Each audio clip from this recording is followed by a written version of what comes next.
എന്റെ സൗണ്ട് കേൾക്കാവോ കറക്റ്റ് ആയിട്ട്? ഹലോ? ചേച്ചി കേൾക്കാം. ഓക്കെ. സോ കുറച്ച് ദിവസത്തെ ബ്രേക്ക് കഴിഞ്ഞ് ഞാൻ വീണ്ടും ഒരു ക്ലാസ് എടുക്കുന്നത്. ഇന്നിപ്പോ ഒരു പുതിയ ടോപ്പിക്കാണ് സ്റ്റാർട്ട് ചെയ്യുന്നത്. ഈ ടാപ്സിന്റെ പോർഷൻ കംപ്ലീറ്റ് ആയതുകൊണ്ടല്ല പുതിയ പോർഷൻ ആഡ് ചെയ്തേക്കുന്നത്. നിങ്ങൾക്ക് ഒരു ബ്രേക്ക് തരുക. ആക്ച്വലി ഈ ടാപ്സിന്റെ പോർഷനിൽ നിങ്ങൾക്ക് കുറച്ചധികം പ്രാക്ടീസ് ചെയ്യാനുണ്ട്, കുറച്ചധികം കാര്യം അറിയാനുണ്ട്. അത് നിങ്ങൾക്ക് അതിന്റെ അസൈൻമെന്റും ഉണ്ട് ഓൾറെഡി. ഒരു ബീം കോളം ലേഔട്ട് പ്രിപ്പയർ ചെയ്യാനുള്ള അസൈൻമെന്റ് തന്നിട്ടുണ്ട്. ഇനി അതിന്റെ മോഡലിംഗും ചെയ്യാനുണ്ട്. നിങ്ങൾ പ്രിപ്പയർ ചെയ്യുന്ന ബീം കോളം ലേഔട്ട് വെച്ച് മോഡൽ ചെയ്ത് ലോഡ് അപ്ലൈ ചെയ്ത് അനാലിസിസ് ചെയ്ത് ഡിസൈൻ ചെയ്ത് അത് വെച്ചിട്ടാണ് നിങ്ങൾ BBS ചെയ്യാൻ പോകുന്നത്. സോ അത്രയും ഒരു വലിയ പോർഷൻ വരുന്നതിന്റെ ഇടയ്ക്ക് ഒരു ബ്രേക്ക് കിട്ടുന്നത് നല്ലതാണെന്ന് തോന്നി. പിന്നെ ഈ ടാപ്സ് എല്ലാവർക്കും ആക്സസ് ഉണ്ടാവില്ല. ഈ ബ്രേക്ക് ടൈമിൽ ഈ ടാപ്സ് നിങ്ങൾക്ക് ഇൻസ്റ്റാൾ ചെയ്യാനും യൂസ് ചെയ്യാനുള്ള ടൈമാണ്. ഓക്കെ. സോ ഈ ടാപ്സ് നിങ്ങൾക്ക് ഇനി പേഴ്സണൽ സിസ്റ്റത്തിൽ ചെയ്യാൻ പറ്റുന്നില്ല, നിങ്ങളുടെ സിസ്റ്റത്തിന് ആ കപ്പാസിറ്റി ഇല്ലെങ്കിൽ നിങ്ങളുടെ കോളേജ് സിസ്റ്റത്തിന് ആക്സസ് കിട്ടും.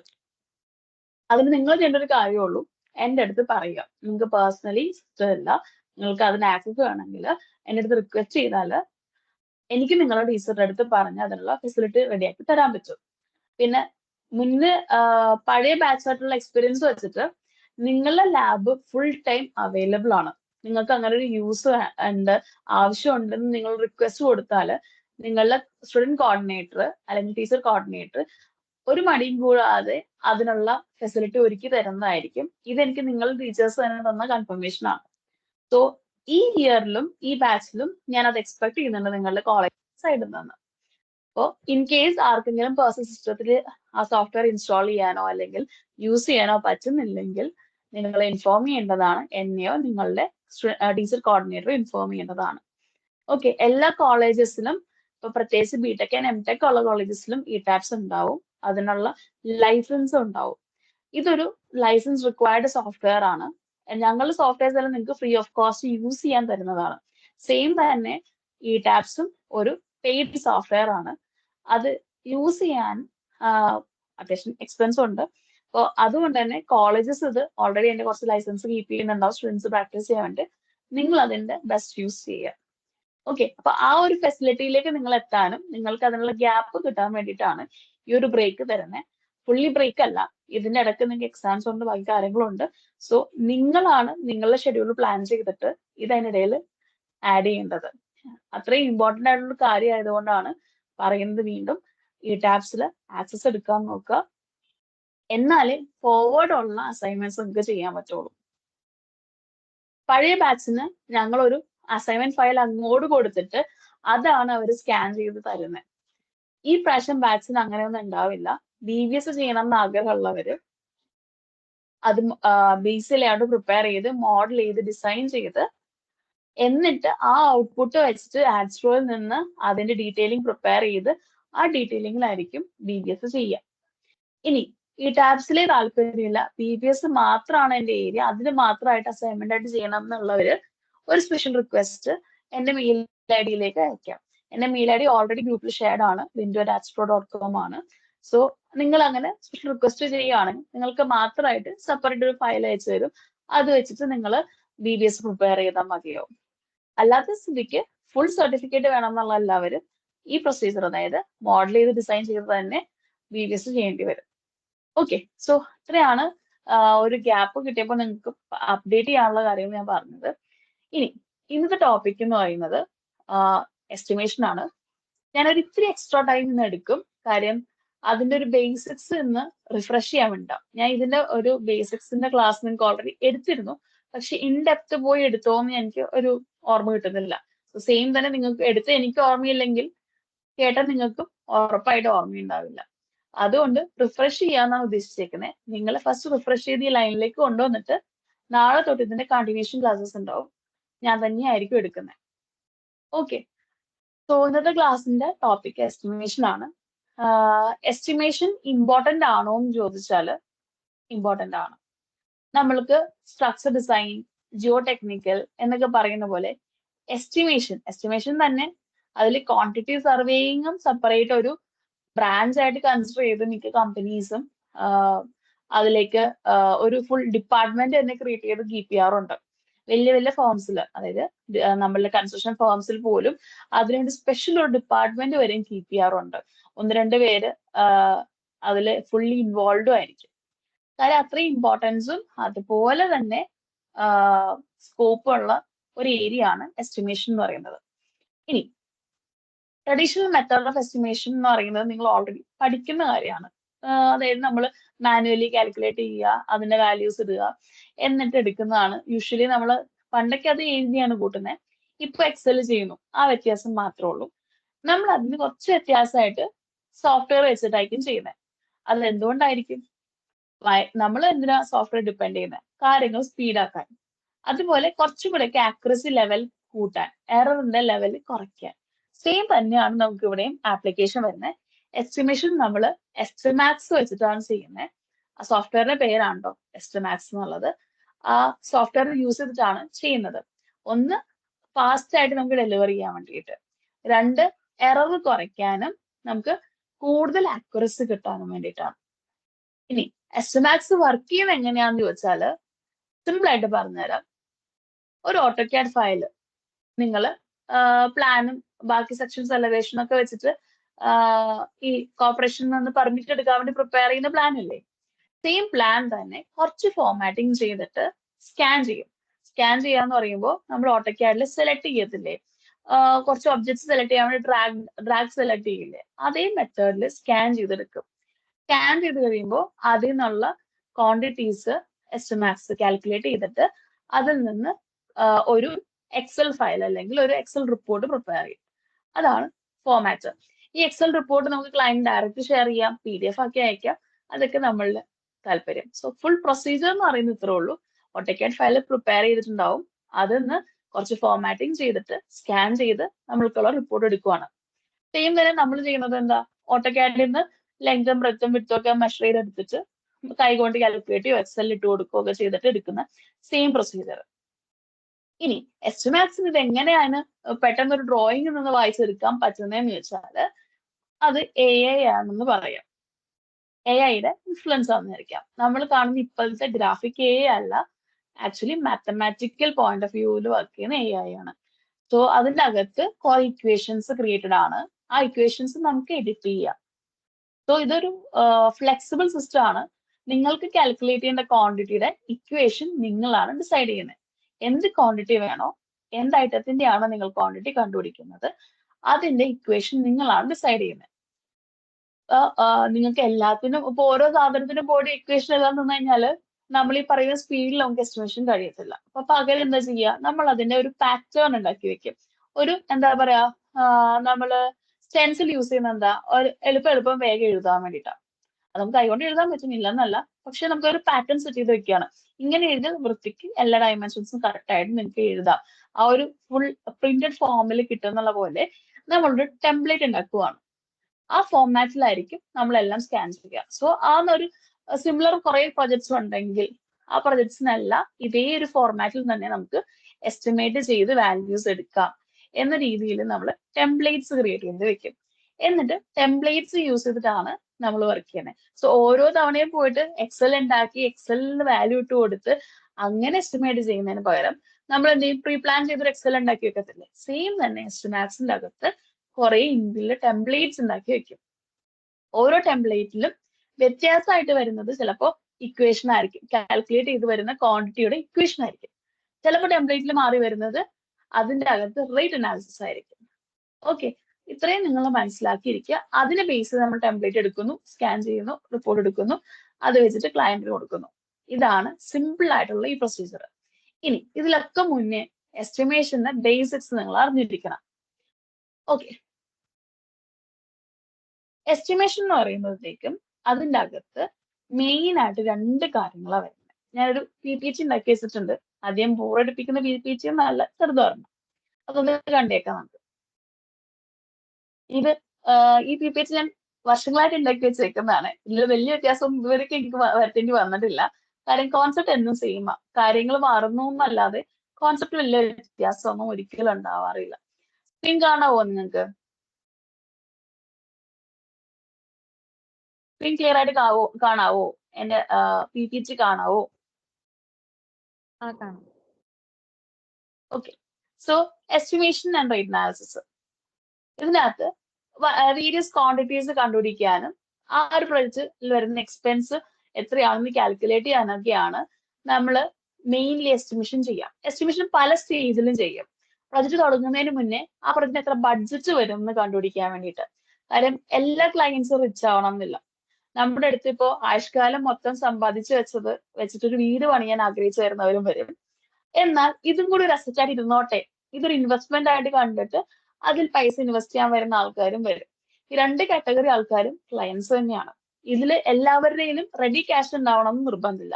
പലരും ചിലപ്പോൾ ലോൺ ആയിരിക്കും, അല്ലെങ്കിൽ വേറെ എന്തെങ്കിലും EMI ഓപ്ഷൻ ആയിരിക്കും. അങ്ങനെ എന്തെങ്കിലും ഒരു ഓപ്ഷൻ വെച്ചിട്ടായിരിക്കും വരുന്നത്. സോ അവർക്ക് എല്ലാവർക്കും ഒരു ഫിക്സ്ഡ് ബഡ്ജറ്റ് ഉണ്ടാവും. ആ ബഡ്ജറ്റിൽ നിർത്തുന്ന രീതിയിലായിരിക്കണം നമ്മളിപ്പോഴും ബിൽഡിംഗ് എക്സിക്യൂട്ട് ചെയ്യാൻ അല്ലെങ്കിൽ പ്ലാൻ ചെയ്യാൻ വേണ്ടി വരാം. ആ ഒരു ഫസ്റ്റ് സ്റ്റേജിൽ നമ്മൾ ഇനീഷ്യൽ ആയിട്ട് പ്രിലിമിനറി എസ്റ്റിമേഷൻ ചെയ്യും.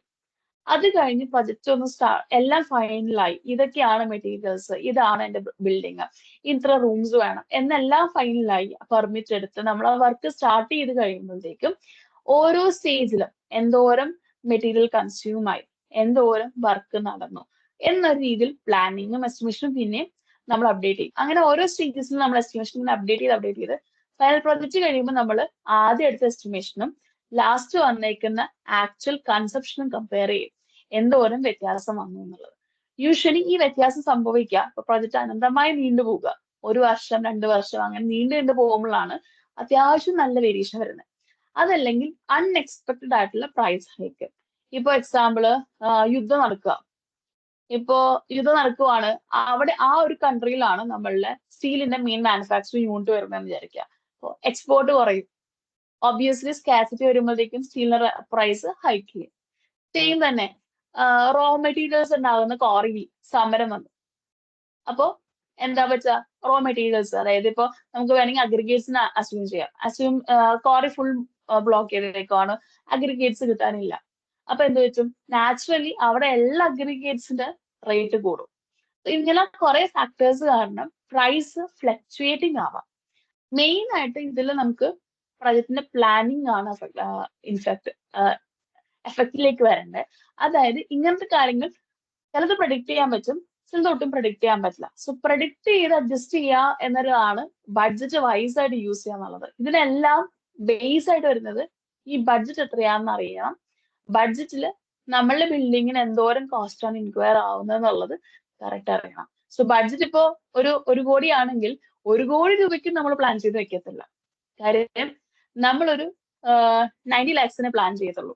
ബാക്കി എക്സ്ട്രാ വരാൻ ചാൻസ് ഉള്ള ഒരു എക്സ്പെൻസ് ഉണ്ട് 10 lakhs. അത് നമ്മൾ കൺസിഡറേഷൻ ആയിട്ട് വെക്കണം. ഇതെല്ലാം ഫൈനലി നമുക്ക് കിട്ടുന്നതെന്ന് വെച്ചാൽ ഇനീഷ്യലി നമ്മൾ ചെയ്യുന്ന പ്രിലിമിനറി എസ്റ്റിമേറ്റ് വെച്ചിട്ടാണ്. സോ ഇതിൽ ക്വാണ്ടിറ്റിയും വരും, റേറ്റും വരും. ഇനി എസ്റ്റിമേഷന്റെ ഭാഗമായിട്ട് നമ്മൾ എന്തോരം മെറ്റീരിയൽ മണി ഇൻവെസ്റ്റ് ആകുന്നു, അല്ലെങ്കിൽ നമ്മൾ എന്തോരം റിസോഴ്സസ് ഇൻവെസ്റ്റ് ആകുന്നു എന്നാണ് കണ്ടുപിടിക്കുന്നത്. ജസ്റ്റ് ആ പൈസ അല്ല, അത് മാത്രമല്ലാണ്ട് നമുക്ക് ഇങ്ങനെ കുറച്ച് ക്വാണ്ടിറ്റി ഇൻഫ്ലുവൻസ് ചെയ്യും. മെറ്റീരിയൽ ഒന്നും പൈസ കൂടിയില്ല, പണിക്കാരെ കിട്ടാനില്ലെങ്കിൽ എന്ത് ചെയ്യും? അപ്പോഴും പ്രൊജക്റ്റ് ഡിലേ ആവും, അല്ലെങ്കിൽ ഹോൾഡ് ചെയ്യേണ്ടി വരും. അങ്ങനത്തെ കേസുകളിലും നമുക്ക് എസ്റ്റിമേഷൻ ഒരു മേജർ റോളാണ്. നമുക്ക് എങ്ങനെ ആ ഒരു സിറ്റുവേഷൻ അഡ്ജസ്റ്റ് ചെയ്യാമെന്ന് നമുക്ക് പ്ലാൻ ചെയ്യാൻ പറ്റും. പിന്നെ വരുന്നത് യൂഷ്വലി നമ്മൾ പ്രൊജക്ട് സ്റ്റാർട്ടിംഗിൽ ഞാൻ ഓൾറെഡി പറഞ്ഞു. പിന്നെ ഇത് വേറെ സ്റ്റേജസിൽ അപ്ഡേറ്റ് ചെയ്യും. ഓക്കെ, ഇനി ഓൾറെഡി പറഞ്ഞ പോലെ എസ്റ്റിമേഷന് മെയിൻ 2 പാർട്സ്. ഈ 2 പാർട്സ് ഇല്ലാണ്ട് എസ്റ്റിമേഷന് ഒരു എക്സിസ്റ്റൻസ് ഇല്ല. ക്വാണ്ടിറ്റിയും വേണം, റേറ്റും വേണം. അപ്പൊ റേറ്റിന്റെ നമ്മൾ റേറ്റ് അനാലിസിസ് എന്നാണ് കറക്റ്റ് പറയാം. കാര്യം ജസ്റ്റ് ഒന്നിന് ബ്രിക്കിന്റെ വില മാത്രം അറിഞ്ഞിട്ട് കാര്യമില്ല, ബ്രിക്ക് മെയ്സണറി ചെയ്യാനുള്ള വിലയാണ് നിങ്ങൾ കറക്റ്റ് അറിയേണ്ടത്. ബ്രിക്കിന്റെ വില വേണം, എന്നാലേ ബ്രിക്ക് മേസണറി ചെയ്യാനുള്ള വില നമുക്ക് കാൽക്കുലേറ്റ് ചെയ്യാൻ പറ്റുള്ളൂ. അത് പോയിന്റ് ആണ്. സോ ഒരു സാധനത്തിന്റെ വില മാത്രമല്ല, ആ വില വെച്ചിട്ട് നമുക്കത് ഒരു ഫൈനൽ പ്രൊഡക്റ്റിലേക്ക് കൊണ്ടുവരാനുള്ള ടോട്ടൽ എക്സ്പെൻസ് എന്താണെന്നാണ് നമ്മൾ അറിഞ്ഞിരിക്കേണ്ടത്. അതുപോലെ തന്നെ എന്തോരം വർക്ക് അവിടെ ഇൻവോൾവ് ആണ്, എന്തോരം വർക്ക് ചെയ്യണം, ആ ക്വാണ്ടിറ്റി ആണ് അടുത്ത ഇമ്പോർട്ടന്റ് വരുന്നത്. ഇനി റേറ്റ് അനാലിസിസ് എന്ന് പറയുന്നത് ഒരു ഫുൾ ഡിപ്പാർട്ട്മെന്റ് തന്നെയാണ്. അത് നമുക്ക് ചെയ്താലും തീരാൻ പറ്റാത്ത ഒരു കാര്യമാണ്. ഓരോ മിനിറ്റ് അല്ലെങ്കിൽ ഓരോ ദിവസവും റേറ്റ് ഫ്ലക്ച്വേറ്റിംഗ് ആണ്. നമുക്ക് ഒരിക്കലും സ്റ്റേബിൾ റേറ്റ്സ് കിട്ടത്തില്ല. സോ നമ്മളൊരു നോർമലൈസ്ഡ് അല്ലെങ്കിൽ ഒരു ആവറേജ് റേറ്റ് ആണ് എപ്പോഴും കോട്ട് ചെയ്യാൻ യൂസ് ചെയ്യുന്നത്. അപ്പൊ നമ്മൾ എസ്റ്റിമാറ്റ്സിനകത്ത് ഈ റേറ്റിന്റെ ഫ്ലക്ച്വേഷൻ ഇൻകോപ്പറേറ്റ് ചെയ്യുന്നത് ടെംപ്ലേറ്റ്സ് യൂസ് ചെയ്തിട്ടാണ്. ഇപ്പോ നമ്മൾ കേരളത്തിലുള്ള റേറ്റ് ആയിരിക്കില്ല ആന്ധ്രയിലോ കർണാടകയിലോ ഈവൻ രാജസ്ഥാനിലോ. അവിടെ മാറുന്നതാണ്. ചിലപ്പോൾ മെറ്റീരിയൽ റേറ്റ് ആയിരിക്കും മാറുന്നത്, ചിലപ്പോൾ ലേബർ കോസ്റ്റ് ആയിരിക്കും മാറുന്നത്, ഇതൊന്നും അല്ലെങ്കിൽ ചിലപ്പോൾ മെഷീനറി റേറ്റ് ആയിരിക്കും മാറുന്നത്. ഇതിൽ എന്താ മാറുന്നതെന്ന് പറയാൻ പറ്റില്ല, പലതും പല രീതിയിലായിരിക്കും ഫ്ലക്ച്വേറ്റ് ചെയ്യുന്നത്. ഓരോ സ്ഥലം അനുസരിച്ച് ഇത് മാറുമെന്ന് മാത്രം നമുക്ക് പറയാം. സോ നമുക്ക് റേറ്റ്സ് ഓരോ സ്റ്റേറ്റ് വൈസ് വേണമെങ്കിൽ റേറ്റ്സ് കളക്ട് ചെയ്ത് വെക്കാം, എന്നിട്ട് അതിന്റെ ബേസിസിൽ റേറ്റ് അനാലിസിസ് ചെയ്യാം. ഇതല്ലെങ്കിൽ ഒരു ഓപ്ഷൻ ഉള്ളതെന്ന് വെച്ചാൽ ഇന്ത്യയിൽ സ്റ്റാൻഡേർഡ് ആയിട്ട് പബ്ലിക് ലൈക് നമ്മള് റോഡ്സ് ബ്രിഡ്ജസ് അങ്ങനത്തെ പ്രൊജക്ട്സിലൊക്കെ വരുന്നത് ഒരു ഏകീകൃത റേറ്റ് അല്ലെങ്കിൽ ഒരു നാഷണലൈസ്ഡ് റേറ്റ് ആണ് യൂസ് ചെയ്യുന്നത്. അത് നമ്മൾ റെഫർ ചെയ്യാൻ യൂസ് ചെയ്യുന്ന ഡോക്യുമെന്റിനെയാണ് ഡൽഹി അനാലിസിസ് ഓഫ് റേറ്റ്സ് അല്ലെങ്കിൽ PWD റേറ്റ്സ് എന്നൊക്കെ നമ്മൾ പറയും. അതാണ് യൂസ് ചെയ്യുന്ന റെഫറൻസ് ആയിട്ട് ത്രൂ ഔട്ട് ഇന്ത്യ പബ്ലിക് പ്രൊജക്ട്സിനെല്ലാം, അതായത് ഇങ്ങനെ റോഡ്സ് ബ്രിഡ്ജസ് അങ്ങനത്തെ വരുന്ന പ്രൊജക്ട്സിനെല്ലാം ആ റേറ്റിനെ ബേസിട്ടാണ് കോട്ട് ചെയ്യുന്നത്. പക്ഷെ ലോക്കൽ നമ്മൾ പ്രൈവറ്റ് ആയിട്ട് വരുന്ന വർക്ക്സിനൊന്നും ഈ റേറ്റ് തന്നെ ഫിക്സ് ചെയ്യില്ല. കാരണം വെച്ചാല് ഓരോ വർഷവും Delhi analysis of rates update ആവുന്നില്ല. അപ്ഡേറ്റ് അവർ ഒരു ഇത്ര പീരീഡിൽ വെച്ചിട്ടായിരിക്കും അപ്ഡേറ്റ് ചെയ്യുന്നത്. ആ അപ്ഡേറ്റ് ചെയ്ത് വന്നിട്ട് അത് റിലീസ് ചെയ്യുമ്പോൾ ഇപ്പോൾ ജനുവരിയിൽ അവർ സ്റ്റാർട്ട് ചെയ്യുന്ന സർവേ ചിലപ്പോൾ റിലീസ് ചെയ്യുമ്പോൾ നവംബർ ആവും. അപ്പോഴത്തേക്ക് റേറ്റ്സ് ഒക്കെ മാറി മറന്നിട്ടുണ്ടാവും. അപ്പൊ അതിന് നമ്മൾ ചിലപ്പോൾ ഒരു പെർസെന്റേജ് വെച്ച് ഇൻക്രിമെന്റ് ഒക്കെ ചെയ്തിട്ടൊക്കെ ആയിരിക്കും യൂസ് ചെയ്യുക. അപ്പൊ നമ്മളിവിടെ ഫോളോ ചെയ്യുന്നത് ഡൽഹി അനാലിസിസ് ഓഫ് റേറ്റ്സ് ആണ്. അത് വെച്ചിട്ടുള്ള റേറ്റ് അനാലിസിസ് ആണ് ഓൾറെഡി ടെംപ്ലേറ്റിലാക്കിയിട്ട് വെച്ചേക്കുന്നതാണ്. നിങ്ങളായിട്ട് റേറ്റ് അനാലിസിസ് തന്നെ ചെയ്യേണ്ട ആവശ്യമില്ല, ഓൾറെഡി ചെയ്ത് വെച്ചിട്ടുണ്ട്. അത് എടുത്ത് വെച്ചിട്ട് ക്വാണ്ടിറ്റി കാൽക്കുലേറ്റ് ചെയ്താൽ മതിയാവും. അപ്പൊ പകുതി പണി തീർന്നേ, ഇനി എസ്റ്റിമേഷൻ നമുക്ക് ക്വാണ്ടിറ്റി കണ്ടുപിടിച്ചാൽ മതി. സോ ക്വാണ്ടിറ്റി കണ്ടുപിടിക്കാൻ എന്താ വേണം? ഓട്ടോക്യാഡിൽ ഡ്രോയിങ് വേണം.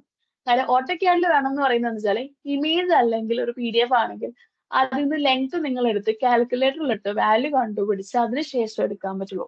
ഓട്ടോക്യാഡിലാണെങ്കിൽ ഇപ്പോ നമ്മൾ പറഞ്ഞില്ലേ മാത്തമാറ്റിക്കൽ AIയുടെ ഹെൽപ്പ് വെച്ചിട്ട് സ്കാൻ ചെയ്തെടുത്താൽ അതിൽ നിന്ന് നമ്മളുടെ സോഫ്റ്റ്വെയർ തന്നെ കണ്ടുപിടിച്ചോളും ഇത്ര ലെങ്ത് ഇത്ര ബ്രെഡ്ത്ത് ഇത്ര കാര്യങ്ങളൊക്കെ ഉണ്ടെന്നുള്ള ഡാറ്റ എക്സ്ട്രാക്ട് ചെയ്തോളും. അതിലിപ്പോ കറന്റ് ഇത്ര ഡാറ്റയാണ് എക്സ്ട്രാക്ട് ചെയ്യേണ്ടതെന്ന് ഓൾറെഡി ഡിസൈഡ് ചെയ്ത് വെച്ചിട്ടുണ്ട്, സോഫ്റ്റ്വെയറിൽ പ്രോഗ്രാം ചെയ്ത് വെച്ചിട്ടുണ്ട്. അത് മാത്രം കളക്ട് ചെയ്യും, അത് വെച്ചിട്ടുള്ള കാൽക്കുലേഷൻസ് ആണ് ചെയ്യുന്നത്. ഇത് എക്സ്പാൻഡ് ചെയ്യാറുണ്ട്, നമ്മൾ എഡിറ്റ് ചെയ്യാറുണ്ട്, സോഫ്റ്റ്വെയർ എല്ലാ വർഷവും അപ്ഡേറ്റ് ചെയ്യാറുണ്ട്. ഓരോ തവണയും നമ്മൾ കൂടുതൽ ഈസി ആയിട്ട് എസ്റ്റിമേഷൻ ചെയ്യാനുള്ള ടൂൾസ് കൊണ്ടുവരാറുണ്ട്. സോ എസ്റ്റിമേഷൻ പാർട്ട് സിംപ്ലിഫൈ ചെയ്തിട്ടുണ്ട്. ഇനി നെക്സ്റ്റ് ബാക്കി നമുക്ക് എന്താ ഉള്ളത്? എസ്റ്റിമേറ്റ്സ് യൂസ് ചെയ്യാൻ മാത്രമേ ബാക്കിയുള്ളൂ. ഓക്കെ, സോ അതാണ്. ഇനി നമുക്ക് എന്റെ സൗണ്ട് ഓഡിബിൾ അല്ലേ? ഇടയ്ക്ക് ഞാനും കട്ടായിരുന്നോ? ആവുന്നുണ്ടെങ്കിൽ പറയണേ. ഇനി ക്വാണ്ടിറ്റി എസ്റ്റിമേഷൻ എന്ന് പറയുമ്പോഴത്തേക്കും ഇവിടെ 1D 2D 3D എന്ന് പറഞ്ഞ കുറെ ഡയമെൻഷൻസ് വരുന്നുണ്ട്. ഇതിൽ തന്നെ ലെങ്ത് കണ്ടുപിടിക്കേണ്ട സിറ്റുവേഷൻസ് വരുന്നുണ്ട്, ഏരിയ കണ്ടുപിടിക്കണം, വോളിയം കണ്ടുപിടിക്കാം. ഏതാണ് നിങ്ങളുടെ സിറ്റുവേഷനിൽ വേണ്ട ക്വാണ്ടിറ്റി എന്ന് അറിയണം. അതിനറിയാൻ ഒരു വഴിയുള്ളൂ. റേറ്റ് അനാലിസിസിൽ നിങ്ങൾ റേറ്റ് കൺസിഡർ ചെയ്യുന്നത് ഏത് ക്വാണ്ടിറ്റിക്കാണ്, ഏത് ഡയമെൻഷനാണെന്ന് അറിയണം. എക്സാമ്പിൾ പറയുവാണെങ്കിൽ പൈലിനാണെങ്കിൽ റണ്ണിങ് മീറ്ററിലാണ് ലെങ്ത് നമ്മൾ റേറ്റ് പറയുന്നത്. അതായത് പൈല് ചെയ്യുന്ന കോൺട്രാക്ടർ കോട്ട് ചെയ്യുന്നത് റണ്ണിങ് മീറ്ററിലായിരിക്കും. സോ നമുക്ക് പൈലിന്റെ ലെങ്ത് അല്ലെങ്കിൽ ഡെപ്ത് അറിഞ്ഞാൽ മതി. അതിന്റെ ബാക്കി ഡയമെൻഷൻസ് അതായത് വോളിയം ഏരിയ ഒന്നും നമുക്ക് അവിടെ ഒരു കൺസേണേ അല്ല. അതേസമയം എർത്ത് വർക്കാണ്, നിങ്ങളൊരു പ്ലിന്തിൽ എർത്ത് ഫില്ല് ചെയ്യാൻ പോവാണ്, അവിടെ വോളിയം ആണ് ഇമ്പോർട്ടൻറ്റ്. കാരണം എന്തോരം വോളിയം എർത്ത് പർച്ചേസ് ചെയ്ത് ഫില്ല് ചെയ്യുന്നു, അതാണ് കോൺട്രാക്ടർ കോട്ട് ചെയ്യാൻ പോകുന്ന റേറ്റ്. ഒരു M³ അല്ലെങ്കിൽ ഒരു ക്യൂബിക് ഫീറ്റ് ചെയ്യാൻ അത്ര റേറ്റ്, അതായിരിക്കും അവിടുത്തെ കൺസേൺ. സോ ആ M³ അല്ലെങ്കിൽ ക്യൂബിക് ഫീറ്റ് വോളിയം ആണ് അവിടുത്തെ ക്വാണ്ടിറ്റി. സോ റേറ്റ് അനാലിസിസിന് യൂസ് ചെയ്യുന്ന സെയിം യൂണിറ്റിലായിരിക്കണം നിങ്ങൾ ക്വാണ്ടിറ്റി എടുക്കുന്നത്. അതാണ് തമ്മിലുള്ള റിലേഷൻ. അതിൽ നമുക്ക് പല ഐറ്റത്തിലും നമ്മൾ എക്സ്പെക്ട് ചെയ്യുന്നതായിരിക്കില്ല അതിന്റെ റേറ്റ് പറയുന്നത്. നമ്മൾ മാർക്കറ്റ് ഒബ്സർവ് ചെയ്യണം, മാർക്കറ്റിൽ അതെങ്ങനെ റേറ്റ് പറയുന്നത്, അല്ലെങ്കിൽ കോൺട്രാക്ടർ അതിന്റെ റേറ്റ് എങ്ങനെയാണ് കോട്ട് ചെയ്യുന്നത്, അതിനെ ബേസ് ചെയ്തിട്ടായിരിക്കണം നമ്മൾ ക്വാണ്ടിറ്റി എടുക്കുന്നത്. ചുമ്മാ പോയിട്ട് നമ്മളിപ്പോ പൈലിന് അതിന്റെ വോളിയം എടുത്ത് വെച്ചാൽ വോളിയം ഓഫ് ക്വാണ്ടിറ്റി നമുക്ക് RMC പറഞ്ഞ് കോൺട്രാക്ട് പർച്ചേസ് ചെയ്യണം, അല്ലെങ്കിൽ കോൺട്രാക്ട് ചെയ്യാൻ വേണ്ടിയിട്ട് എത്ര M³ എത്ര മെറ്റീരിയൽ ലൈക്ക് എത്ര ബാഗ് സിമെന്റ്സ് വേണം, എത്ര M³ അഗ്രിഗേറ്റ്സ് വേണം എന്ന് അറിയാനാണെങ്കിൽ വോളിയം കണ്ടുപിടിക്കണം. പക്ഷെ ഇത്ര ചെയ്യാൻ വേണ്ടിയിട്ട് ഒരു കോൺട്രാക്ടർ കൊട്ടേഷൻ കൊടുക്കുവാണെങ്കിൽ അവർ റേറ്റ് കോട്ട് ചെയ്ത് തരാൻ പോകുന്ന ഇത്ര RM-നായിരിക്കും. ആ ഡിഫറൻസ് നിങ്ങൾ അറിയണം. എന്തിനാണോ വോളിയം കണ്ടുപിടിക്കുന്നത്, എന്തിനാണ് ലെങ്ത് കണ്ടുപിടിക്കുന്നത് എന്നുള്ളത് അത് നിങ്ങൾക്ക് പറഞ്ഞു പഠിപ്പിച്ചു തരാൻ പറ്റില്ല. കുറച്ചൊക്കെ നിങ്ങൾ റെഫർ ചെയ്യണം, എന്നിട്ട് പഠിക്കാൻ ശ്രമിക്കണം. ബാക്കിയൊക്കെ പ്രാക്ടീസ് ചെയ്ത് പഠിക്കുക. ഓക്കെ, സോ ഫുൾ എസ്റ്റിമേഷന്റെ കീ എന്ന് പറയുന്നത് ഏത് ഡയമെൻഷനിലാണ് നിങ്ങൾ വർക്ക് ചെയ്യുന്നത്, ഏത് ഡയമെൻഷനിലാണ് അതിന്റെ റേറ്റ് അനാലിസിസ് വരുന്നത് എന്നതിന് ബേസ്ഡ് ആണ് എസ്റ്റിമേഷൻ. എക്സിക്യൂഷൻ പോയിന്റ് ഓഫ് വ്യൂവിലല്ല ഞാൻ പറയുന്നത്. പ്രൊജക്ട് എക്സിക്യൂഷൻ പോയിന്റ് ഓഫ് വ്യൂവിൽ നമ്മൾ ക്വാണ്ടിറ്റി എടുക്കുന്നത് വോളിയത്തിന്റെ ബേസിസിലായിരിക്കും മിക്കതും. അതേസമയം എസ്റ്റിമേഷൻ പോയിന്റ് ഓഫ് വ്യൂവിൽ അത് നമ്മളെപ്പോഴും വോളിയം അല്ല, പലതും പല യൂണിറ്റ്സിലാണ്. സോ ആ യൂണിറ്റ് ഏതാണ് നമ്മൾ ഡീൽ ചെയ്യുന്നത് മനസ്സിലാക്കിയിട്ടാണ് അതിന്റെ കാൽക്കുലേഷൻ ചെയ്യേണ്ടത്. ഇതേ പ്രിൻസിപ്പിൾ മാനുവൽ എസ്റ്റിമേഷനും അതുപോലെ സോഫ്റ്റ്വെയർ ബേസ്ഡ് എസ്റ്റിമേഷനും യൂസ് ചെയ്യുന്നതാണ്. ഓക്കെ, സോ നേരത്തെ ഞാൻ പറഞ്ഞില്ലേ, 2 റെഫറൻസ് ബുക്കുകൾ വെച്ചിട്ടാണ് നമ്മൾ റേറ്റ് അനാലിസിസ് എടുക്കുന്നത്. ഡൽഹി അനാലിസിസ് ഓഫ് റേറ്റ്സ് 2021 ആണ് ഞാൻ റെഫർ ചെയ്യുന്നത്. ലേറ്റസ്റ്റ് പ്രിന്റ് ഇതുവരെയും എന്റെ ഞാൻ അന്വേഷിച്ചതിലേക്ക് എനിക്ക് കിട്ടിയിട്ടില്ല. ആർക്കെങ്കിലും കിട്ടുവാണെങ്കിൽ എനിക്കും ഷെയർ ചെയ്യാം. ഓക്കെ, സോ ഇത്രയാണ് എന്റെ PPT ഉള്ളൂ. അപ്പോ മനസ്സിലാക്കേണ്ട മെയിൻ കാര്യം എന്ന് വെച്ചാൽ എസ്റ്റിമേഷൻ കുറച്ച് കോംപ്ലിക്കേറ്റഡ് ആണ്, എന്നാൽ അത് സിംപ്ലിഫൈ ചെയ്യാൻ ഞങ്ങൾ മാക്സിമം ശ്രമിച്ചിട്ടുണ്ട്. അതാണ് എസ്റ്റിമാക്സ് എന്ന് പറയുന്ന സോഫ്റ്റ്വെയർ. നിങ്ങൾ മാനുവലി ചെയ്യാൻ പോകുകയാണെങ്കിൽ നിങ്ങൾ ഫേസ് ചെയ്യുന്ന മെയിൻ കാര്യങ്ങൾ റേറ്റ് അനാലിസിസ് എങ്ങനെ പ്രിപ്പയർ ചെയ്യാം എന്നുള്ളതും ക്വാണ്ടിറ്റി എന്ത് എടുക്കണം എന്നുള്ള ഒരു പ്രശ്നമായിരിക്കും. അത് ഒരുവിധം ഞങ്ങൾ സോൾവ് ചെയ്തിട്ടുണ്ട്. ഓട്ടോമാറ്റിക് ആയിട്ട് ക്വാണ്ടിറ്റി കാൽക്കുലേറ്റ് ചെയ്യാനുള്ള ഇക്വേഷൻസ് ഓൾറെഡി എസ്റ്റിമാക്സിൽ ചെയ്തു വെച്ചിട്ടുണ്ട്. റേറ്റ്സിന്റെ കാര്യങ്ങൾ ഓരോ ടെംപ്ലേറ്റിലും സെറ്റ് ചെയ്തിട്ടുണ്ട്. സോ നിങ്ങൾ ടെംപ്ലേറ്റ് ചൂസ് ചെയ്ത് യൂണിറ്റ്സ് ഫിക്സ് ചെയ്ത് കഴിഞ്ഞാൽ പിന്നെ സ്കാൻ ചെയ്താൽ മാത്രം മതി. ഒരു ബിഗിനർക്ക് ഏറ്റവും ഈസി ആയിട്ട് എസ്റ്റിമേഷൻ ചെയ്യാൻ പറ്റുന്ന ഒരു കാര്യമാണ് എസ്റ്റിമാക്സ്. നിങ്ങൾക്ക് പഠിച്ചു തുടങ്ങാൻ നല്ല ഒരു ബേസ് കിട്ടുന്ന ഇതിൽ നിന്ന് നോക്കാം. ഇനി പഠിച്ച് വരുമ്പോഴത്തേക്കും കുറച്ചും കൂടി അറിയണം, ഈ ക്വാണ്ടിറ്റി എന്തിന്റെ ബേസിസിലാണ് കാൽക്കുലേറ്റ് ചെയ്യേണ്ടതെന്ന് അറിയണം, റേറ്റ് അനാലിസിസ് എങ്ങനെയാണ് വന്നതെന്ന് അറിയണം എന്നുണ്ടെങ്കിലൊക്കെ ഇൻ ഡീപ്പായിട്ട് നിങ്ങൾക്ക് റെഫർ ചെയ്യാവുന്ന കാര്യങ്ങളാണ്. ഒന്ന് DAR, 2 എസ്റ്റിമാക്സിന്റെ അകത്ത് ഡെഫിനിഷൻസ് എന്ന് പറഞ്ഞൊരു ടൂൾ ഉണ്ട്. ആ ടൂളിന്റെ അകത്ത് നല്ല നീറ്റായിട്ട് ഓരോ ഇക്വേഷൻസും കൊടുത്തിട്ടുണ്ട്. ആ ഇക്വേഷൻസ് എടുത്ത് വെച്ച് ക്വാണ്ടിറ്റി നോക്കിയിട്ട് മാനുവലി ആ ഇക്വേഷന്റെ അകത്ത് വാല്യൂസ് ഇട്ട് നോക്കണം. അപ്പൊ നിങ്ങൾക്ക് മനസ്സിലാവും എങ്ങനെയാണ് നമ്മളത് കാൽക്കുലേറ്റ് ചെയ്ത് ക്വാണ്ടിറ്റീസ് എടുക്കുന്നത് എന്നുള്ളത്. അപ്പോൾ ഫസ്റ്റ് സ്റ്റേജിൽ നിങ്ങൾ വെറുതെ സ്കാൻ ചെയ്യുന്നുണ്ടാവുള്ളൂ എസ്റ്റിമാക്സിൽ. സെക്കൻഡ് സ്റ്റേജിൽ നിങ്ങൾ അറിയാൻ നോക്കണം എന്താണ് അതിൻ്റെ അകത്തും കാൽക്കുലേഷൻ വരുന്നത്, എങ്ങനെ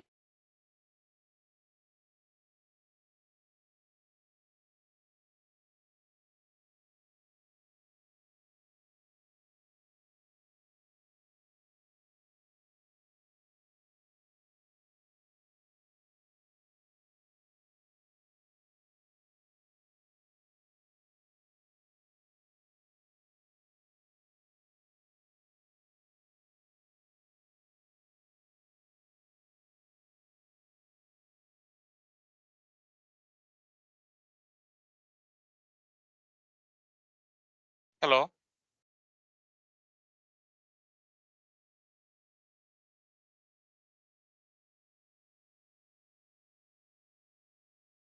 ചേച്ചി, ഓഡിയോ കട്ടായെന്ന് തോന്നുന്നേ.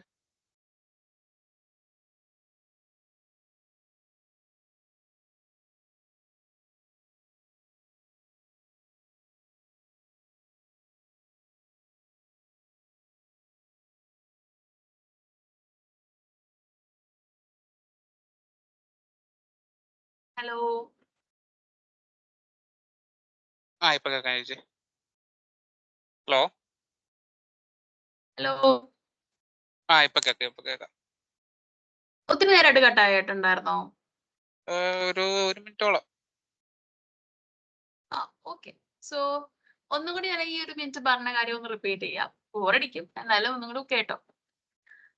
ഓക്കെ, സോ എസ്റ്റിമാക്സിൽ ഒരു ബിഗിനർ ലെവലിൽ നിങ്ങൾക്ക് ചെയ്യാവുന്ന കാര്യം എന്ന് വെച്ചാൽ നേരെ ഓട്ടോകാഡ് ഡ്രോയിങ് പ്രിപ്പയർ ചെയ്തിട്ട് സ്കാൻ ചെയ്യുക, അത് നേരെ ഫയലിൽ കിട്ടുന്ന റിപ്പോർട്ട് എടുക്കുക എന്നുള്ളതാണ്. ആ ലെവലിൽ നിങ്ങൾക്ക് ശരിക്കും എസ്റ്റിമേഷന്റെ ഫുൾ കാര്യം സിമ്പിൾ ആക്കിയിട്ട് തരുമായിരിക്കും ഞങ്ങൾ. അതായത് നിങ്ങൾക്ക് ജസ്റ്റ് ഒരു ഡ്രോയിങ് പ്രിപ്പയർ ചെയ്ത് സ്കാൻ ചെയ്താൽ മാത്രം മതി, ക്വാണ്ടിറ്റി കിട്ടും, അല്ലെങ്കിൽ ഫുൾ എസ്റ്റിമേറ്റ് കിട്ടും. നിങ്ങൾ ഒരിക്കലും അതിനെ റേറ്റ് അനാലിസിസ് തന്നെ ഇരുന്ന് പ്രിപ്പയർ ചെയ്തെടുക്കുകയോ അല്ലെങ്കിൽ ക്വാണ്ടിറ്റി തന്നെ മാനുവലി ഇരുന്ന് കാൽക്കുലേറ്റ് ചെയ്യോ ആ ബുദ്ധിമുട്ടുകളൊന്നും നിങ്ങൾക്ക് ഫേസ് ചെയ്യണ്ട. അതൊരു ബിഗിനർക്ക് സൂട്ട് ചെയ്യുന്ന ഒരു കാര്യമാണ്. വൺസ് ആ ലെവൽ കഴിഞ്ഞ് ഒരു ഇന്റർമീഡിയറ്റ് ലെവൽ എത്തിക്കഴിയുമ്പോൾ നിങ്ങൾക്ക് ബോറടിക്കാൻ തുടങ്ങും. എല്ലാ ദിവസവും ഈ സ്കാനിങ് മാത്രമല്ലേ എന്ന് വിചാരിക്കും. ആ സ്റ്റേജിലാണ് നിങ്ങളുടെ ഇൻവെസ്റ്റിഗേഷൻ സ്കിൽസ് വരേണ്ടത്. അതായത് എസ്റ്റിമാറ്റ്സിൽ എങ്ങനെയാണ് ഇക്വേഷൻസ് ക്രിയേറ്റ് അയക്കുന്നത്, എങ്ങനെയാണ് ഈ വോളിയം കണ്ടുപിടിച്ചത്, ജസ്റ്റ് ഒരു സ്കാനിൽ നിന്ന് എങ്ങനെ ഇത്രയും ക്വാണ്ടിറ്റി കിട്ടി എന്നുള്ളൊരു ചോദ്യം നിങ്ങൾ അപ്പോഴാണ് ചിന്തിക്കേണ്ടത്. ആ സ്റ്റേജിലാണ് നിങ്ങൾ എസ്റ്റിമാറ്റ്സിൽ കുറച്ച് ഡെഫിനിഷൻസ് വെച്ചിട്ടുണ്ട്, അതെടുത്ത് നോക്കി അത് മാനുവലി കുറച്ച് വാല്യൂസ് ഒക്കെ ഇട്ട് കാൽക്കുലേറ്റ് ചെയ്തൊക്കെ നോക്കി അതിൽ എന്തെങ്കിലും ഷോർട്ട് കമ്മിങ്സ് ഉണ്ടോ അല്ലെങ്കിൽ ഈ ഇക്വേഷൻ ഇങ്ങനെ മാറ്റി എഴുതിയാൽ കൊള്ളാം എന്നൊക്കെ നിങ്ങൾ ചിന്തിക്കാൻ തുടങ്ങുന്ന സ്റ്റേജ് എത്തുന്നത്. അപ്പോഴേക്കും നിങ്ങൾ ശരിക്കും മാനുവൽ എസ്റ്റിമേഷനിൽ ഒരു എക്സ്പേർട്ട് ആയിട്ട് മാറിയിട്ടുണ്ടാവും. അതായത് എസ്റ്റിമേഷന്റെ ബേസിക്സ് നിങ്ങൾക്ക് നല്ല സ്ട്രോങ് ആയിട്ടുണ്ടാവും. ഇനീഷ്യലി നിങ്ങൾക്ക് എസ്റ്റിമേഷനെ കുറിച്ച് കുറെ ഡൗട്ട്സും നിങ്ങൾക്ക് കുറെ ബുദ്ധിമുട്ടുകളും ഫേസ് ചെയ്യുന്ന സ്റ്റേജ്, അതായത് ഇപ്പൊ റേറ്റ് അനാലിസിസ് ചെയ്യണം, അവിടെ നിന്ന് റേറ്റ് കണ്ടുപിടിക്കണം, പിന്നെ അത് സബ്സ്റ്റിറ്റ്യൂട്ട് ചെയ്യണം, അതിൽ നിന്ന് കാൽക്കുലേറ്റ് എടുക്കണം, കുറച്ച് ബുദ്ധിമുട്ടുള്ള കാര്യമാണ്. അതൊരു ഫസ്റ്റ് ആദ്യം കാണുന്ന ആൾക്കാർ പേടിച്ച് എസ്റ്റിമേഷൻ ഉപേക്ഷിച്ച് പോകുന്ന ഒരു മെയിൻ റീസൺ അതുകൊണ്ടാണ്. ഇൻഡെപ്ത് അത്രയും പോവാനുള്ളത് കൊണ്ടാണ് എസ്റ്റിമേഷൻ എല്ലാവർക്കും ഒരു പേടി സ്വപ്നമായിട്ട് മാറുന്നത്. അതുപോലെ ക്വാണ്ടിറ്റി, ചിലതിന് പറയും മീറ്റർ ആണ്, ചിലതിന് പറയും ഏരിയ ആണ്, ചിലതിന് പറയും വോളിയാണ്. ഇതിൽ ഏതാ വേണ്ടേ എന്നൊരു ചോദ്യം നിങ്ങൾക്ക് എപ്പോഴും വരും. ആ ക്വസ്റ്റ്യനും നിങ്ങൾക്ക് ആൻസർ കിട്ടുന്നത് നിങ്ങൾ എസ്റ്റിമാറ്റ്സ് കുറച്ചൊന്ന് ചെയ്ത് വരുമ്പോഴത്തേക്കും ഓട്ടോമാറ്റിക്കലി നിങ്ങൾക്ക് മനസ്സിലാവും, ആ ഈ കാര്യത്തിന് ഏരിയ ആണ് അപ്രോച്ച് ചെയ്യുന്നത്, ഇതിന് വോളിയാണ്. അത് പ്രാക്ടീസിൽ നിന്നായിരിക്കും നിങ്ങൾക്ക് കുറച്ച് നന്നായിട്ട് പഠിക്കാൻ പറ്റും. അതായത് കാണാപ്പാടം പഠിക്കാന്ന് വെച്ചാല് കുറച്ചാൾ കഴിയുമ്പോൾ നിങ്ങൾക്ക് കൺഫ്യൂഷൻ ആവും, ഇതിന് ഏരിയ ആണോ, ഇതിന് വോളിയായിരുന്നോ എന്നൊരു കൺഫ്യൂഷൻ വരും. അത് അവോയ്ഡ് ചെയ്യാൻ പറ്റും. അത് നിങ്ങൾ കുറച്ചൊരു 2-3 എസ്റ്റിമേഷൻസ് ഒക്കെ കഴിഞ്ഞ് വരുമ്പോഴായിരിക്കും നിങ്ങൾക്ക് ഒന്ന് ക്ലിയർ ആയിട്ട് സ്ട്രോങ് ആകാൻ പോകുന്നത്. അത് കഴിഞ്ഞ് നിങ്ങൾ ഇൻഡെപ്ത് അന്വേഷിക്കാൻ തുടങ്ങും, ഓ ഈ റേറ്റ് അനാലിസിസ് എന്തുകൊണ്ട് ഇങ്ങനെ വന്നേ, ഇത്രയും രൂപയാവോ, ഇതിലും കുറവല്ലേ വരണ്ടേ, അല്ലെങ്കിൽ ഇതിൽ കൂടുതലല്ലേ വേണ്ടത്, അല്ലെങ്കിൽ ഇപ്പൊ മാർക്കറ്റിൽ റേറ്റ് സിമെന്റിന്റെ മാറിയില്ലേ, അപ്പൊ ഇത് ആ അപ്ഡേറ്റ് ഇതിൽ വന്നിട്ടുണ്ടോ എന്നുള്ള കാര്യങ്ങൾ നിങ്ങൾ ചിന്തിക്കാൻ തുടങ്ങുമ്പോഴാണ് നിങ്ങൾ ഇന്റർമീഡിയറ്റ് ലെവൽ എസ്റ്റിമേഷനിലേക്ക് എത്തുക, അല്ലെങ്കിൽ ക്വാണ്ടിറ്റി സർവേയിങ്ങിലേക്ക് എത്താം. ഇതിപ്പോ നിങ്ങൾ എസ്റ്റിമാറ്റ്സ് മാറ്റി വെച്ച് ചിന്തിച്ചാലും ഇത് തന്നെയാണ് ആ പ്രോസസ്സ്. ഇങ്ങനെയാണ് നിങ്ങളൊരു എസ്റ്റിമേഷൻ അല്ലെങ്കിൽ ക്വാണ്ടിറ്റി സർവേയർ ആയിട്ട് മാറുക. അത് കഴിഞ്ഞിട്ടുള്ള സ്റ്റേജിൽ നിങ്ങൾ ക്വസ്റ്റ്യൻ ചെയ്യാൻ തുടങ്ങുന്ന സ്റ്റേജ്, അതായത് ഈ ഇക്വേഷൻ ഇത്ര ആക്യുറേറ്റ് അല്ല, ഇതിൽ ഈ ഷോർട്ട് കമ്മിങ് ഉണ്ട്, ഇതിങ്ങനെ മാറ്റി എഴുതണം, റേറ്റ് അനാലിസിസ് ഇങ്ങനെ എടുക്കണ്ട, ഇതിന് ഈ ഒരു ഓൾട്ടർനേറ്റീവ് ആണ് നല്ലത് എന്ന് നിങ്ങൾ സജസ്റ്റ് ചെയ്യാൻ തുടങ്ങുന്ന സമയത്താണ് നിങ്ങൾ ഈ ഫീൽഡിൽ എക്സ്പേർട്ട് ആയി മാറുന്നത്. അതിപ്പോ സോഫ്റ്റ്വെയറിന്റെ കേസിലായാലും അല്ലാണ്ടായാലും പിന്നീട് നിങ്ങൾക്ക് ഒരു സാധനം റേറ്റ്, ഓ ഇത് ഇത്രയും വരത്തില്ല എന്ന് ഒരു കോൺട്രാക്ടർ കോട്ട് ചെയ്ത റേറ്റ് നോക്കി നിങ്ങൾക്ക് പറയാൻ പറ്റണം.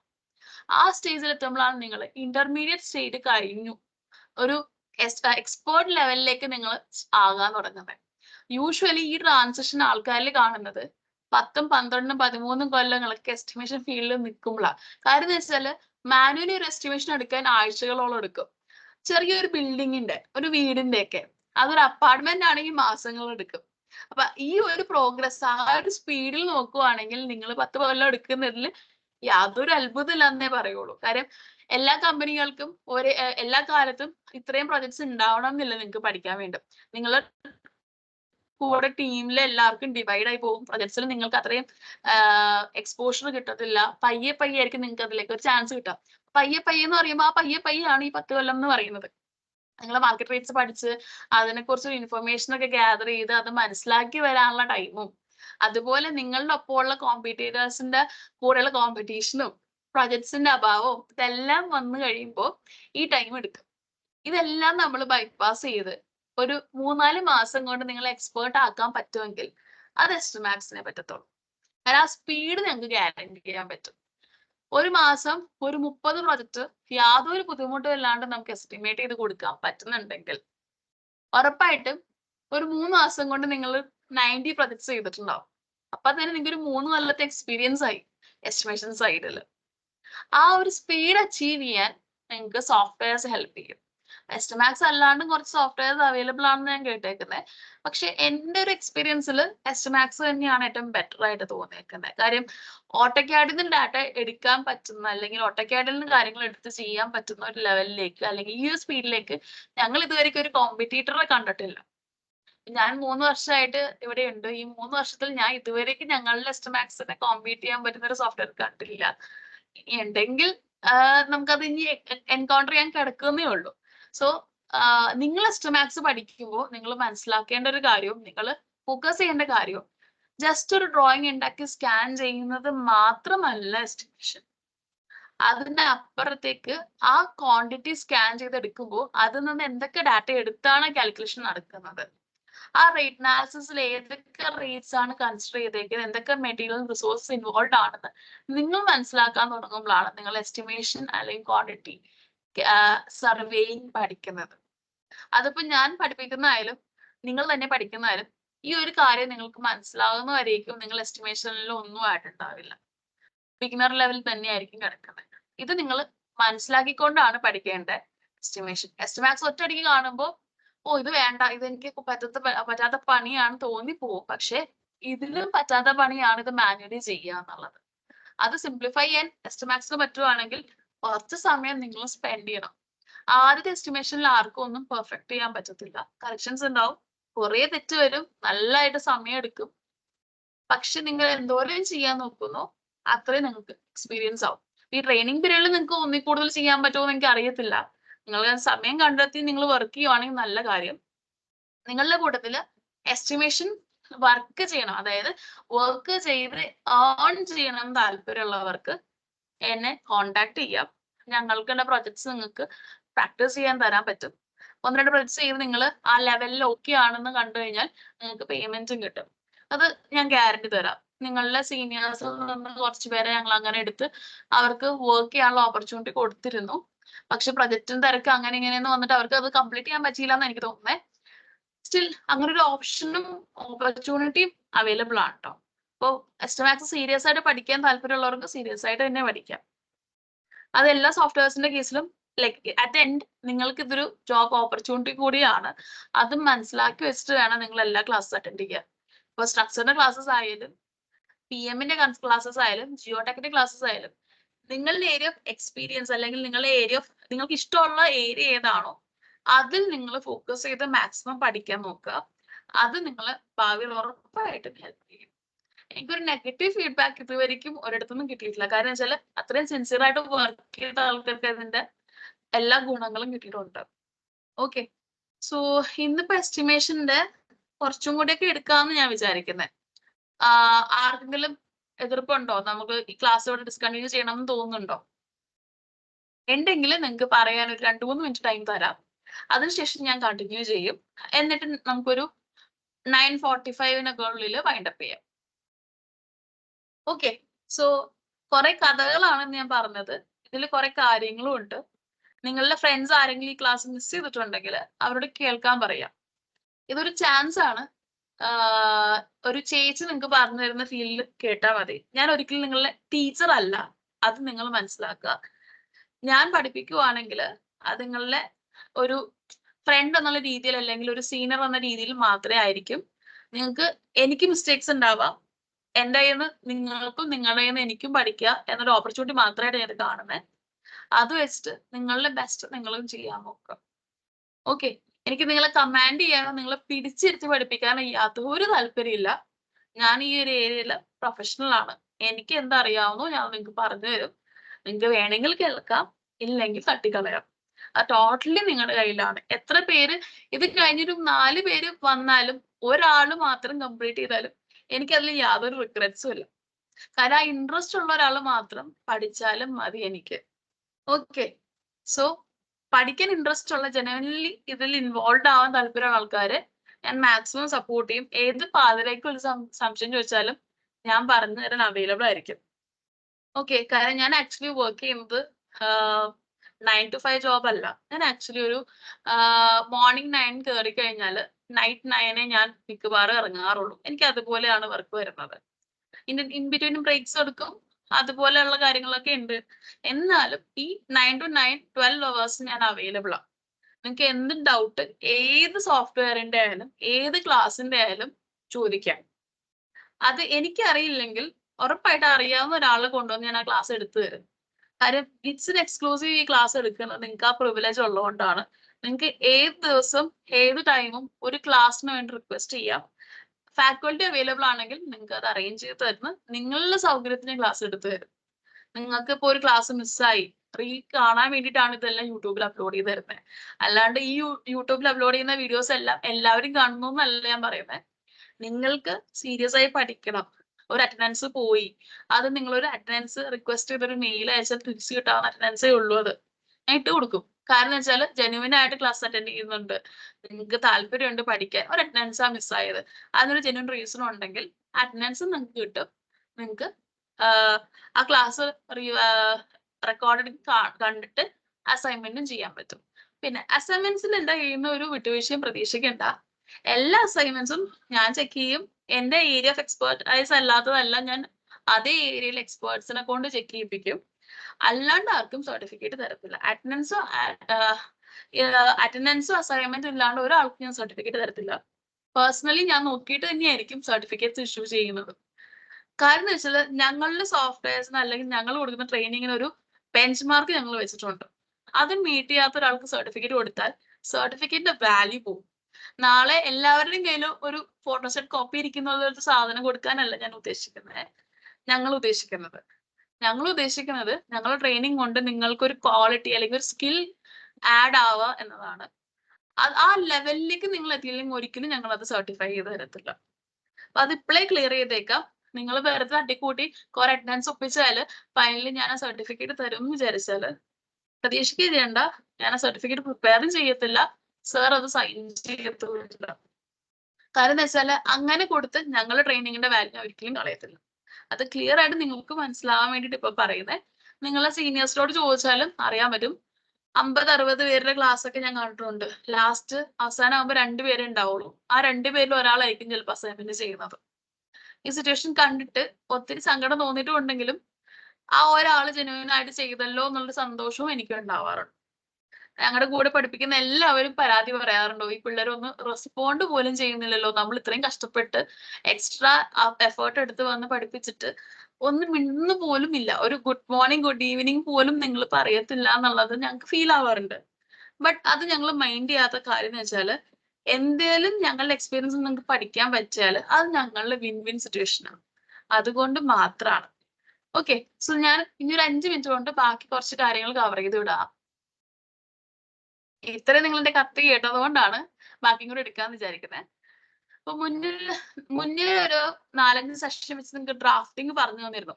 ഇതില് ഓട്ടോക്യാഡ് നിങ്ങളുടെ കോളേജിൽ അത്രയും ഡെപ്തിൽ എടുക്കാൻ പറ്റിയിട്ടില്ല, അല്ലെങ്കിൽ എന്തെങ്കിലും കാരണവശാൽ നിങ്ങൾക്ക് മിനിമം പ്രാക്ടീസ് സെഷൻസേ വന്നിട്ടുള്ളൂ, നിങ്ങൾക്ക് കുറച്ചധികം പ്രാക്ടീസ് ചെയ്യണം എന്ന് ആഗ്രഹമുള്ളവരുണ്ടെങ്കിൽ ഇത് ഡ്രാഫ്റ്റിംഗ് ഇൻഡെപ്ത് പറഞ്ഞു തരാനുള്ള ക്ലാസ്സസ് വെച്ച് തരാം. പക്ഷെ ഒരു 3-4-5 പേര് ഉണ്ടാവണം, എന്നാലും നമുക്ക് ചെയ്തു തരാൻ പറ്റാം. ഒരാളൊക്കെയാണെങ്കിൽ ചെയ്തു തരില്ല എന്നല്ല, നമ്മൾ ക്ലാസ് ടൈമിങ് ചെയ്യില്ല, എക്സ്ട്രാ ക്ലാസ് ആയിട്ട് വല്ല വീക്കെൻഡ് ഒക്കെ വെച്ചിട്ട് ചെയ്തു തരാനേ പറ്റത്തുള്ളൂ. ഓക്കെ, ചെയ്തു തരില്ല എന്നല്ല, അതും ചെയ്തു തരാൻ പറ്റും. പക്ഷെ അത് യൂഷ്വൽ റെഗുലർ ക്ലാസ് ടൈമിങ്ങിൽ വെക്കത്തില്ല. കാര്യം ബാക്കിയുള്ളവർക്ക് അതൊരു ബോറടി സെഷൻ ആയിരിക്കും. അതുകൊണ്ടാണ് അത് ആ ടൈമിൽ വെക്കില്ല എന്ന് പറയുന്നത്. ഡ്രാഫ്റ്റിംഗിൽ നമുക്ക് മെയിൻ ആയിട്ട് പ്രിപ്പയർ ചെയ്യേണ്ട കാര്യങ്ങൾ, ഒന്ന് ഈ ജോയിനറി ടേബിൾ. ഈ ഒരൊറ്റ ടേബിളിൽ നിന്നാണ് ഡോർ ഉണ്ടോ വിൻഡോ ഉണ്ടോ എത്ര എണ്ണം ഉണ്ട് എവിടെയൊക്കെ ഉണ്ട് എന്നുള്ള ക്വാണ്ടിറ്റി എസ്റ്റിമാറ്റ്സ് എടുക്കുന്നത്. ഈ ടേബിൾ അപ്ലോഡ് ചെയ്ത് കൊടുക്കും. ഇതിന്റെ മാച്ചിങ് ടെക്സ്റ്റ് നമ്മൾ ഈ ഡ്രോയിങ്ങിൽ എഴുതി വെച്ച് കൊടുക്കും. അത്രയും മാത്രം വെച്ചിട്ടാണ് എസ്റ്റിമാറ്റ്സ് ആ ഡാറ്റ എടുക്കുന്നത്. ഈ ടേബിൾ അപ്ലോഡ് ചെയ്ത് കഴിഞ്ഞ ശേഷം ഇത് സ്കാൻ ചെയ്ത് കൊടുക്കുമ്പോൾ ഈ പൊസിഷനിൽ ഒരു വിൻഡോ ഉണ്ട്, W4 ആണ് ഇതിന്റെ ടൈപ്പ്. ഇവിടെ ഒരു വെന്റിലേറ്റർ ഉണ്ട്. ആ വെന്റിലേറ്റർ ഇപ്പോൾ 2-3 ഡിഫറെന്റ് ടൈപ്പ് സൈസസ് ഉണ്ടെങ്കിൽ V1 V2 V3 ഒക്കെ ഉണ്ടാവും. അങ്ങനെ ഓരോന്നും സോഫ്റ്റ്വെയർ ഐഡന്റിഫൈ ചെയ്യുന്നത് ഈ ഒരു ടെക്സ്റ്റ് വെച്ചിട്ടാണ്. ഈ ടെക്സ്റ്റ് എപ്പോഴും ടെക്സ്റ്റ് ആയിട്ട് തന്നെ കീപ്പ് ചെയ്യണം. മൾട്ടി ടെക്സ്റ്റ് അല്ലെങ്കിൽ എം ടെക്സ്റ്റ് പറ്റത്തില്ല, മൾട്ടി ലൈൻ ടെക്സ്റ്റ് പറ്റത്തില്ല. അതുപോലെ തന്നെ ഇത് സ്കാൻ ചെയ്യുന്നുണ്ടോ ഇല്ലയോ, അല്ലെങ്കിൽ സോഫ്റ്റ്വെയർ ഐഡന്റിഫൈ ചെയ്യുന്നുണ്ടോ എന്നുള്ളത് ഒന്ന് റഫ് സ്കാൻ ചെയ്ത് നിങ്ങൾ നോക്കണം. ചില നേരം പറ്റാറുണ്ട് ഈ ഗിവൺ ഡ്രോയിങ്സ്, ഇപ്പൊ ക്ലയന്റ് തരുന്ന ഡ്രോയിങ്ങിലൊക്കെ ഈ ഒരു ഇത് എം ടെക്സ്റ്റ് ആയിട്ട് കിടപ്പുണ്ടാവും. നമ്മളത് എക്സ്പ്ലോർ ചെയ്തിട്ട് അതിലൊന്ന് എഡിറ്റ് ചെയ്ത് W1 ഇവിടെ എഴുതി വെക്കും.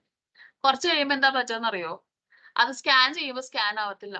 അതുപോലെ ഫുൾ ബിൽഡിങ്ങിലും ബാക്കി ഒന്നും സ്കാൻ ആവത്തില്ല. കാര്യം ഈ ടെക്സ്റ്റിന് എന്തെങ്കിലും ഒരു ഡാമേജ് വെച്ചിട്ടുണ്ടാവും. ക്ലയന്റ് കോപ്പി ചെയ്ത് പേസ്റ്റ് ചെയ്ത് നമുക്ക് അയച്ചു തന്നപ്പോഴത്തേക്ക് പറ്റിയേക്കുന്ന ഡാമേജ് ആയിരിക്കും. അത് നമ്മൾ എക്സ്പ്ലോർ ചെയ്തപ്പോൾ ഒന്നും കൂടി പ്രശ്നമായി. അതുകൊണ്ട് സ്കാൻ ആവാത്തതാവാം. അങ്ങനെ ചില സിറ്റുവേഷൻസ് എനിക്ക് ഉണ്ടായിട്ടുണ്ട്. അതുകൊണ്ടാണ് പറയുന്നത്, ഫ്രഷ് ഒരു ടെക്സ്റ്റ് എന്ന് പറഞ്ഞൊരു ലെയർ ക്രിയേറ്റ് ചെയ്തിട്ട് ജസ്റ്റ് നിങ്ങൾ ടെക്സ്റ്റിൽ പോയിട്ട് ഒരു ടെക്സ്റ്റ് നിങ്ങൾക്ക് ക്രിയേറ്റ് ചെയ്യാവുന്നേ ഉള്ളൂ. ഇന്ന് ആകെ 1-2 സെക്കൻഡ് എടുക്കത്തുള്ളൂ. ആ ടൈം സ്പെൻഡ് ചെയ്താൽ സ്കാൻ ചെയ്യാണ്ടിരിക്കുക എന്നുള്ളൊരു ചാൻസ് നിങ്ങൾക്ക് അവോയ്ഡ് ചെയ്യാം. പിന്നെ ക്ലയന്റ് തരുന്ന ടെക്സ്റ്റുകൾ മാക്സിമം എടുത്തിട്ട് ഒരു ബ്ലോക്ക് ആക്കി വെച്ചേക്കാം. ഡിലീറ്റ് ചെയ്യാൻ ഞാൻ പറയത്തില്ല. കാര്യം എവിടെയാണെന്ന് അറിയണം. ഇപ്പൊ കിച്ചൺ ഇതാണെന്ന് അറിയണമെങ്കിൽ കിച്ചൺ എഴുതിയിട്ടുള്ള ടെക്സ്റ്റ് അവിടെ വേണ്ടേ. അല്ലെങ്കിൽ നിങ്ങൾക്ക് ചെയ്യാന്ന് വെച്ചാൽ ഇതെല്ലാം ഒരു വേറെ ലെയർ നെയിമിൽ ഇട്ടിട്ട് ലോക്ക് ചെയ്ത് അങ്ങ് ഫ്രീസ് ചെയ്ത് വെക്കാം. പിന്നെ ആ ലെയർ ഒരു രീതിയിലും നമ്മളുടെ എസ്റ്റമാക്സിന്റെ അകത്ത് സ്കാൻ ചെയ്യുമ്പോൾ ഇന്റർഫിയർ ചെയ്യില്ല. സോ അതാണ് ജോയിനറിയുടെ ക്വാണ്ടിറ്റി എടുക്കാൻ നിങ്ങൾ ചെയ്യേണ്ടത്. പിന്നെ വരും നമുക്ക് എന്താ, ബ്രിക്ക് മേസണറി അല്ലെങ്കിൽ വാളിന്റെ ക്വാണ്ടിറ്റി. അതിനെ റിലേറ്റ് ചെയ്തിട്ടുള്ള പ്ലാസ്റ്ററിംഗ് പെയിന്റിങ് കാര്യങ്ങളൊക്കെ ആയിരിക്കും ഫിനിഷസ്. ഇതല്ലാണ്ട് നമ്മളെ സ്ട്രക്ചറൽ എലമെന്റ്സ് വരുന്ന എന്താ, കോളം, ബീം, സ്ലാബ്, പിന്നെ foundation elements. Column, beam, slab quantity എടുക്കാൻ വേണ്ടിയിട്ടാണ് നമ്മൾ ഇവിടെ അതിന്റെ ബി സി ലേഔട്ട് പ്രിപ്പയർ ചെയ്തിട്ട് ആ ബി സി ലേഔട്ടിന് ലെയർ കറക്ഷൻ ഒക്കെ കൊടുത്തേക്കുന്നത്. ഇതില് പ്ലാസ്റ്ററിങ്ങിന് ക്വാണ്ടിറ്റി കറക്റ്റ് കിട്ടാൻ വേണ്ടിയിട്ടാണ് ഈ ഓരോ ലെയർ നെയിമിങ് കൊടുക്കുന്നത്. അപ്പൊ ഈ ഒരു 2 ബീമും ഡിഫറെന്റ് ഡെപ്ത് ആണെങ്കിൽ വിഡ്ത്ത് നമുക്ക് എസ്റ്റമാക്സ് ഇതൊന്ന് നേരെ എടുക്കുക ചെയ്യുക. ഡെപ്ത് ആണ് വേരിയിങ് ആയിട്ട് വരാം. അപ്പൊ ഡെപ്ത് വാല്യൂസ് നമുക്ക് വേണമെങ്കിൽ മാനുവലി ചേഞ്ച് ചെയ്ത് കൊടുക്കാം. സ്കാൻ ചെയ്യാൻ നേരത്ത് വാല്യൂ മാറ്റിയിട്ട് സ്കാൻ ചെയ്യുകയോ സ്കാൻ ചെയ്ത് കഴിഞ്ഞതിന് ശേഷം മാറ്റുകയൊക്കെ ചെയ്യാൻ പറ്റും. അതെങ്ങനെ ചെയ്യുന്നതെന്നൊക്കെ ഉള്ളത് ക്ലാസ് എടുക്കുമ്പോഴത്തേക്കും ഡീറ്റെയിൽ ആയിട്ട് കാണിച്ചു തരാം. ഇനി ബ്രിക്കിന്റെ ക്വാണ്ടിറ്റി എടുക്കാൻ അല്ലെങ്കിൽ പ്ലാസ്റ്ററിംഗ് പെയിന്റിങ് അങ്ങനത്തെ ക്വാണ്ടിറ്റീസ് എടുക്കാൻ വേണ്ടിയിട്ട് ആണ് നമ്മൾ ആർക്ക് ഡ്രോയിങ് യൂസ് ചെയ്യുന്നത്. സ്റ്റെയർകേസിന്റെ ക്വാണ്ടിറ്റി നമ്മൾ ഇതൊന്നും അല്ല, ഒരു കാൽക്കുലേറ്റർ പോലത്തെ സെറ്റപ്പ് ആണ്. അതിൽ നമ്മൾ ഇൻപുട്ട് ആയിട്ട് ത്രെഡും റൈസും വിഡ്ത്ത് ഒക്കെ കൊടുത്തു കഴിഞ്ഞാൽ ഓട്ടോമാറ്റിക് ആ കാൽക്കുലേറ്റർ അതിന്റെ വാല്യൂ തന്നോളും. അപ്പൊ നിങ്ങൾ അധികം ബുദ്ധിമുട്ടുണ്ട്. ഇത് കറക്റ്റ് വരച്ചില്ലെങ്കിൽ പോലും ത്രെഡ് റൈസ് വാല്യൂസ് നിങ്ങൾ നോട്ട് ചെയ്ത് വെച്ചാൽ മാത്രം മതിയാവും. ഓക്കെ, അങ്ങനെ കുറച്ച് കാര്യങ്ങൾ നമുക്ക് നോക്കാനുണ്ട്. ഇത് ഡീറ്റെയിൽ ആയിട്ട് നാളെ CAD യൂട്ടിലിറ്റീസ് വെച്ചിട്ട് എന്താണ് ഓരോ CAD യൂട്ടിലിറ്റി, എന്താണ് അതിന്റെ പേർപ്പസ് എന്ന് കറക്റ്റ് നാളെ എക്സ്പ്ലെയിൻ ചെയ്ത് തരാം. അത് കഴിഞ്ഞിട്ട് നമ്മൾ എസ്റ്റമാക്സിൽ കുറച്ച് പാരാമീറ്റേഴ്സ് പഠിക്കാനുണ്ട്, ഏതൊക്കെയാണെന്ന് മനസ്സിലാക്കാൻ വേണ്ടിയിട്ട്. ഓക്കെ, സ്കാൻ ചെയ്യാനാണെങ്കിൽ ഞാൻ അന്ന് ഡെമോയ്ക്ക് കാണിച്ച പോലെ 15 മിനിറ്റ് മതി. പക്ഷെ ഇതിന്റെ ബാക്ക്ഗ്രൗണ്ട് കുറച്ച് കാര്യങ്ങൾ പഠിക്കാണ്ട് നിങ്ങൾ ആ സ്കാൻ ചെയ്താൽ 15 മിനിറ്റ് കഴിയുമ്പോഴത്തേക്കും ചെയ്യേണ്ട കറക്ഷൻസ് ചിലപ്പോൾ 1 മണിക്കൂർ വരെ നീളും. ചിലപ്പോൾ അതിൽ രണ്ടാമത് സ്കാൻ ചെയ്യേണ്ടി അല്ലെങ്കിൽ രണ്ടാമത് ഡ്രാഫ്റ്റ് ചെയ്യേണ്ടി വരെയും വന്നേക്കാം. അപ്പൊ കറക്റ്റ് കാര്യങ്ങൾ പഠിച്ചിട്ട് സ്റ്റാർട്ട് ചെയ്യുന്നതാണ് നല്ലത്. നാളെ നമുക്ക് ഇതിന്റെ ഡ്രാഫ്റ്റിങ്ങിലെ കുറച്ച് ഈ കാര്യങ്ങളുടെ ഇമ്പോർട്ടൻസും അതുപോലെ തന്നെ സ്കാനിങ്ങിന്റെ കുറച്ച് ബേസിക് പാരാമീറ്റേഴ്സും പഠിക്കാം. അതിനടുത്ത ദിവസം നമുക്ക് സ്കാനിങ് ഓരോ പോർഷൻസ് ആയിട്ട് സ്റ്റാർട്ട് ചെയ്യാം. ഓക്കെ, അപ്പോൾ ഇന്ന് ഇത്രേ നിങ്ങളോട് പറയുന്നുള്ളൂ, ഇത്രേ വെറുപ്പിക്കുന്നുള്ളൂ. ബാക്കി നിങ്ങൾ നാളെ പഠിക്കാം. ഓക്കെ, അപ്പോൾ thank you all. Good night.